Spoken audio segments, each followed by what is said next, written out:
tus hijos cuando requieren de tu atención. Dales un tiempo sin distracciones. Esto los ayudará a sentirse tomados en cuenta y fortalecerá su autoestima.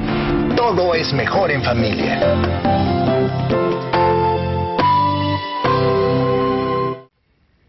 Bueno, para educar se necesitan habilidades. ¿De dónde las sacamos? Porque no hay manual, Vidal. Bueno, hay varios. Y evidentemente no hay un manual que sintetice todo porque es una actividad muy complicada y muy compleja.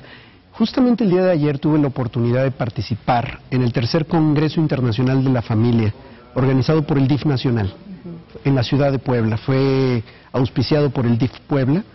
Hubo especialistas internacionales de Estados Unidos, de Australia, de Chile, de Colombia y algunos mexicanos que estuvimos ahí participando.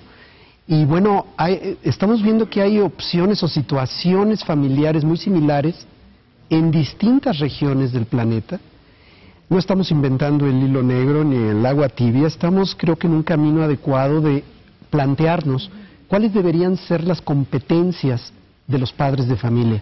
Competencias entendidas como capacidades o habilidades, conocimientos y sobre todo actitudes o respuestas emocionales que me permiten resolver un problema específico aquí y ahora.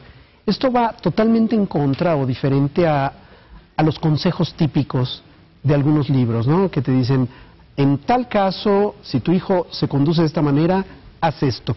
No se puede porque los contextos son diferentes. Y además tu propia respuesta y tu propia historia te va a llevar por caminos diferentes. Tenemos que desarrollar competencias parentales, tenemos que desarrollar capacidades, habilidades, y tenemos que empezar por una fundamental que yo opino que es aprender a aprender. Los padres de familia tendríamos primero que nada, incluso hay gente que va más allá y dice, hay que desaprender para poder aprender elementos nuevos, porque el problema es que la nueva información se contamina con los prejuicios que ya traigo. Entonces tendríamos que hacer una especie de reseteo, de reset de la computadora. No es fácil, tenemos que procesar porque nos aferramos a creencias por cuestiones afectivas, por cuestiones no resueltas emocionalmente con nuestros propios padres de familia. Tendríamos que aprender a aprender. Realmente los padres de familia tendríamos que no suponer que ya sabemos cómo hacerlo. Es decir, voy realmente a ver cómo se le hace. Hablando, por ejemplo, de un adolescente, los cambios de etapa de nuestros hijos son una magnífica oportunidad para ello. Ya la educaste a tu hija como tú querías educarla en su infancia. ¿En qué me debo de preparar ahora que va a entrar a la etapa adolescente?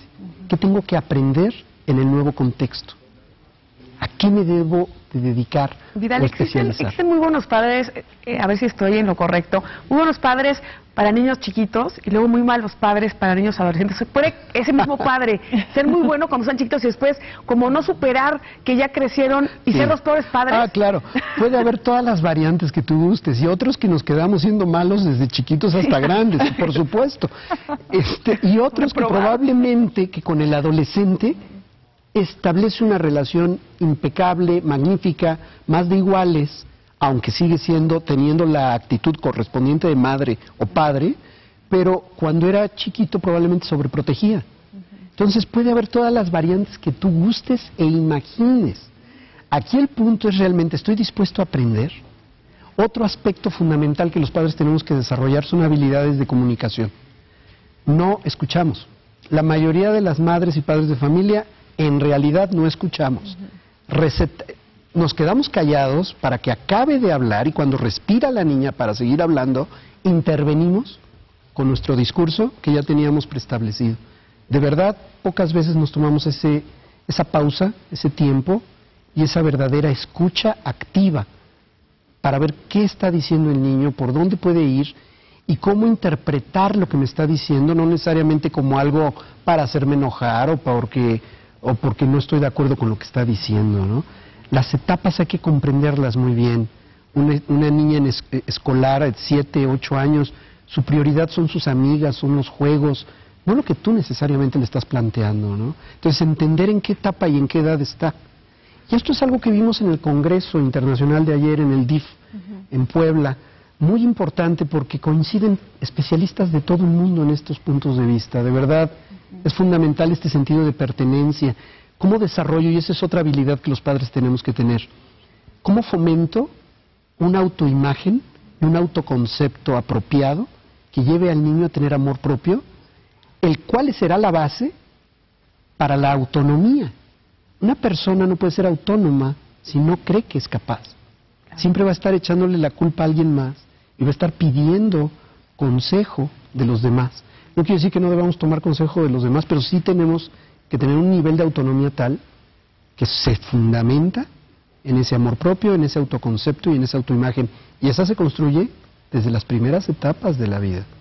Entonces son habilidades muy específicas. Si a mí me dijeras, diseña un plan de estudios para escuela para padres, ¿en qué se debe de preparar un papá? Bueno, empezando por estos puntos de aprender a aprender, comunicación, amor propio y todos estos elementos. Bueno, vamos con Eduardo Salazar, quien nos tiene en vivo desde la Residencia Oficial de Los Pinos.